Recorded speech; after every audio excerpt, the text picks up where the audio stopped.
Hello guys, Meena's કિચનમાં તમારું સ્વાગત છે। આજે આપણે સાંજના માટે હોટલ જેવો શેજવાન ફ્રાઈડ રાઈસ બનાવવાના છીએ। તો ચાલો આપણે બનાવીએ।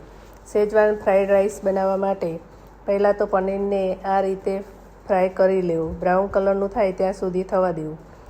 પછી શેજવાન ફ્રાઈડ રાઈસ બનાવવા માટે કઢાઈમાં 2 પરી તેલ લીધું છે। તેલ ગરમ થાય એટલે તેમાં હિંગ, લસણની પેસ્ટ, લીલા મરચાંની પેસ્ટ નાખીને સારી રીતે મિક્સ કરી ને તેમાં કટ કરેલા કાંદા, કટ કરેલા ગાજર, કટ કરેલા શિમલા મિર્ચ, કટ કરેલું ટામેટું અને કટ કરેલું કોબીજ નાખીને સારી રીતે મિક્સ કરીને તેમાં સ્વાદ અનુસાર મીઠું એડ કરીને હલાવીને 5 મિનિટ થવા દેવું, જેથી બધા વેજીટેબલ સરસ ચડી જશે।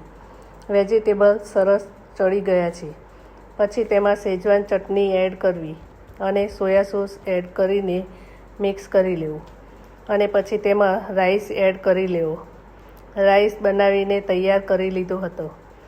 પછી સારી રીતે મિક્સ કરીને થવા દેવું અને પછી પનીરના ટુકડા નાખી લેવા। આપણો શેજવાન ફ્રાઈડ રાઈસ બનીને તૈયાર છે। તે ખાવામાં ખૂબ જ ટેસ્ટી, ચટાકેદાર લાગે છે। જો તમને આ વિડીયો ગમ્યો હોય તો વિડીયોને લાઇક કરો, શેર કરો અને ચેનલને સબસ્ક્રાઈબ કરો। મળીશું એક નવી રેસિપી સાથે। ત્યાં સુધી બાય બાય, થેન્ક યુ।